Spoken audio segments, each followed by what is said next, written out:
Inilah dia objek wisata Liang Tojok yang bertempat di Desa Mungkur, Kecamatan Siparube, Kabupaten Pak-Pak Barat.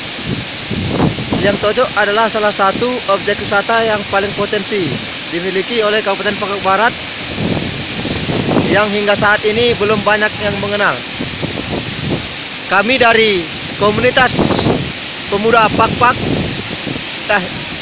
komunitas pecinta alam Pak-Pak, ingin memposting wisata ini agar terekspos ke seluruh dunia. Inilah beberapa rekan kami dalam perjalanan beserta penunjuk jalan dari Desa Mungkur.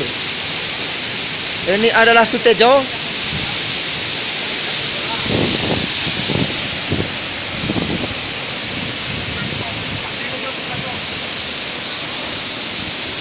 Ya, sangat luas.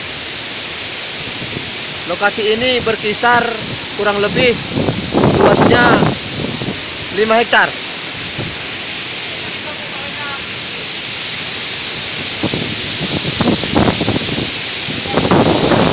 Saya sebagai ketua KP2AP mengucapkan